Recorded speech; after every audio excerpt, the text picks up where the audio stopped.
Alternative Radio.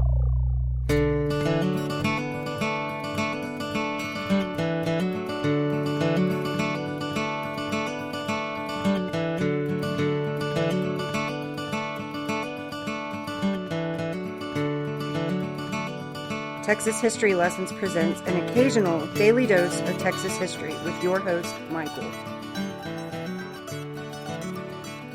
On April 29th, 1554, a severe storm blasted a convoy of 4 Spanish treasure ships. 3 sank and 1 escaped.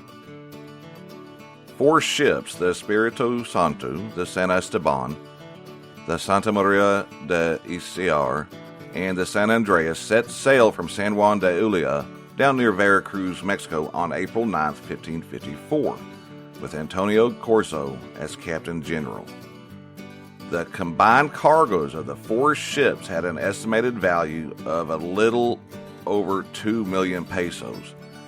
This equaled a value of one report that I saw, an estimated value of 9.8 million in 1975, which means today the cargo has the value of over $52 million.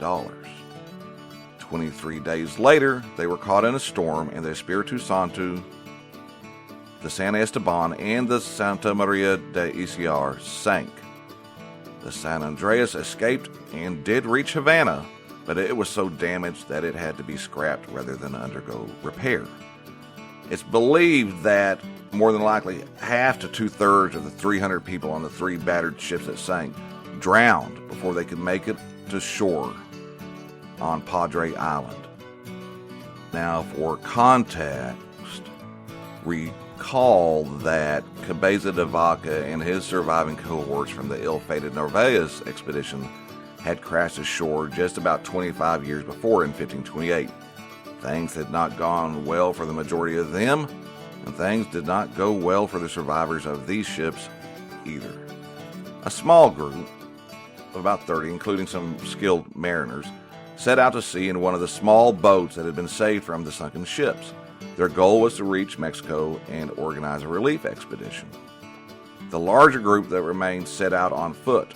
They did not understand the great distance they were going to have to cover. They thought it was a closer trip to where they wanted to go. As you might expect, they ran into some problems with some of the local indigenous bands along the way, and as the Handbook of Texas puts it, the trip became a death march. Now, they made it as far as the Rio Grande before they started suffering casualties, but when they crossed the Rio Grande, they lost a few crossbows they had carried. After that, they were constantly stalked and picked off. Only one person survived to reach Panuco, Fray Marcos de Mina, a Dominican lay brother. He had been shot by arrows 7 times and left for dead, but somehow he survived, pulled the arrows out, and tried to march on with the few remaining survivors. When he collapsed, they thought he was so close to death that they went ahead and buried him, just leaving his face exposed so he could breathe his last natural breaths. They then marched on to their deaths at the hands of the attackers.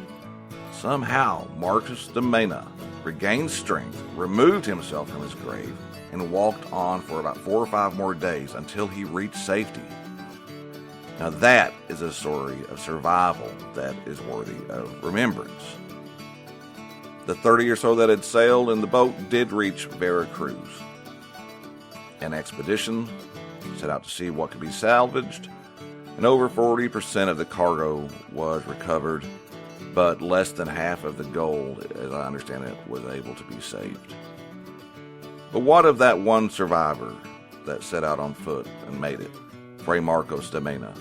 He suffered for the rest of his life from the arrow wounds, but he did have a life. He served for 25 years in Mexico and then traveled to Peru with Fray Bartolomé de Ledesma, who later became Bishop of Oaxaca. Fray Marcos de Mena, survivor of the 1554 Padre Island Death March, died in what is now modern-day Lima, Peru, in 1584.